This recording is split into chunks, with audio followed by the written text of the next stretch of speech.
დაბარებული ვარ სასამართლოში. გზა გადამიკეტია 23 დეკემბერს რუსთაველის პროსპექტზე მე თურმე გზა გადავკეტე დედამ გამწარებულმა დედამ კიდეც რო გადამიკეტა რა არის აქ გასაკვირი. სინდისის პატიმრის დედა სასამართლებენ თორნიკე გოშაძის მშობელს გზის გადაკეტვას ედავებიან. რეჟიმმა მარისი კობახიძე 23 დეკემბერს რუსთაველზე დგომის და საპროტესტო აქციაში მონაწილეობის გამო სასამართლოში დაიბარა. ქალი, ვინც ყოველდღიურად შვილის უკანონო ტყვეობას აპროტესტებს და რეჟიმის ცვლილებას ითხოვს, ახლა თავად წარდგება იმ სასამართლოს წინაშე, რომელმაც მისი 24 წლის შვილი პატიმრობაში გაუშვა. მე თორნიკეს დედას მიბარებენ სასამართლოში, ეხლა რა მიკვირს, რომ ეს არის დაშინება. შეიძლება ვიღაცა დააშინონ, ვიღაცა ვერა. მე ეგინერ ვერ დამაშინებენ. ამაზე მეც რას გააკეთებენ, შვილი დაიჭირეს, უდანაშაულო ლაღი ბავშვი. რომ მე არა ვარ პატარა, მოყოლილი ვარ 99 წლის მერე ამ პროცესებს, მე ესეთი მთავრობა არ მახსოვს საერთოდ, არასოდეს ესინი ვფიქრობ, რომ ამათ უკვე წყალი რო აქვს შემდგარი, ეს არის ბოლო გაფართხალება ამათი რა.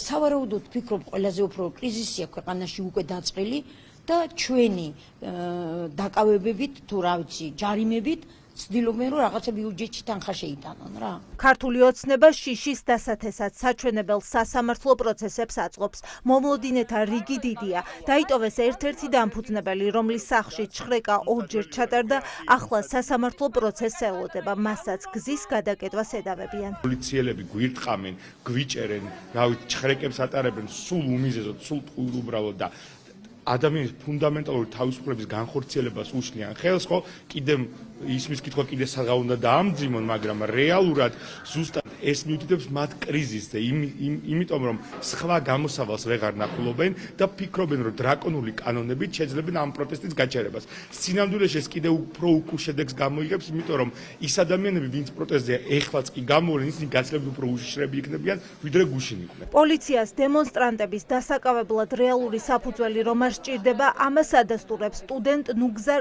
გოგბერიშვილის საქმეც. 22 წლის ახალგაზრდა მზია ამაღლობელის მხარდამჭერ აქციაზე პარლამენტთან იმყოფებოდა, რა დროსაც პოლიციამ მომიტინგეები შეავიწროვა, მოყვა ჭყლეტვაში და სწორედ ამ დროს აიყვანეს. იყო სიტყვიერი შეურაცხყოფა და ცინიკური მიმართვები პოლიციის მხრიდან. საპატრულო პოლიციის თანამშრომელმა მას სახეში ქუდი ესროლა. პოლიციამ შექმნა ალყა ორივე მხრიდან ურთიერთსაპირისპირო მიმართულებით ჭყლეტვა იყო და აი ამ დროს ნიღბიანი პირი შემურბის და მიტაცებს. ძალადობას ადგილი არ ქონია, თუმცა იყო ცინიკური შემოძახილები პოლიციების მხრიდან. ქუდი მისროლა დამყარებელმა სავარაუდოდ. ქუდი მომაძრო და შემდეგ სახეში შესროლა. ან რატომ იმყოფებოდი აქციაზე? ამავე აქციაზე დააკავეს 45 წლის დავით ჟღენტიც. კადრებში, რომელიც დღეს მოსამართლემაც ნახა, შეუძლებელია სამართალდარღვევის პოვნა. კადრში ჩანს, რომ პარლამენტის გვერდითა შესასვლელთან ტროტუარზე საპროტესტო აქციის მონაწილეები დგანან. მიდის პოლიცია და იწყებს ზალის გამოყენებით ჟღენტის დაკავებას. მოსამართლე ზვიად ცეკვავებსთვის ეს კადრები დამაჯერებელი არ აღმოჩნდა. ის ენდოც რომ მოწმე პოლიციელებს და დავით ჟღენტი 2000 ლარი დააჯარიმა. უტანეთ ეს ვიდეო მასალები და ჩანდა როგორ დგას ტროტუარზე და როგორ ემორჩილება კანონიერ მოთხოვნას პოლიციელის და ტოვებს ტერიტორიას.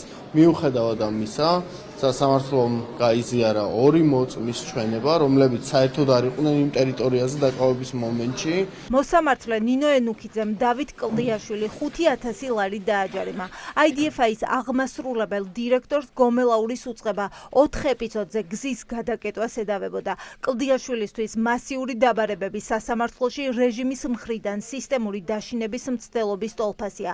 მოქალაქეებს არ ეშინიათ არც გაზრდილი ჯარიმების და არც შეცვლილი კანონების. ზოგადად ეს არის სისტემური დაშინების მცდელობა შინაგან საქმეთა სამინისტროსგან და ამ რეჟიმისგან, მაგრამ ამით ნამდვილად იმ ხალხს, რომელიც აპროტესტებს ამ რეჟიმის უკანონობას, ვითხოვთ ახალ არჩევნებს და სინდისის პატიმრების გათავისუფლებას ნამდვილად ვერ დაგვაშინებენ. სისტემას რომ აქტიური მოქალაქეების სია აქვს დასტურდება ედო ჯავახაძის შემთხვევაშიც. მას ჯერ შინაგან საქმეთა სამინისტროდან დაურეკეს და უთხრეს, რომ 1 თებერვალს გზის უკანონო გადაკეთებას ედავებოდნენ. 1 საათში კი ხელახლა დაურეკეს და მის წინააღმდეგ სამართლებრივი დავის დაწყების დაანონსება ტექნიკურ ხარვეს დააბრალეს. ჩვენთვის ყველასთვის ცნობილია, რომ ივანიშვილის რეჟიმი საყოველთაო იდენტიფიცირებას ეწევა იმ ადამიანებისა, რომლებიც მონაწილეობენ პროტესტში მისი ხელისუფლების, მისი მმართველობის და პოლიტიკის წინააღმდეგ.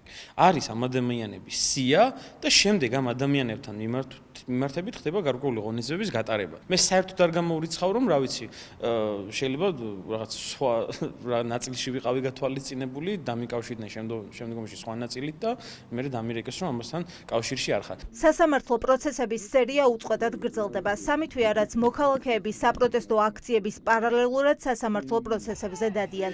ახლა კი ქართული ოცნება უანონსებს ისეთ კანონებს, რომლითაც თითქმის ქუჩაში ჯგუფურად გამოსვლა აეკრძალებათ.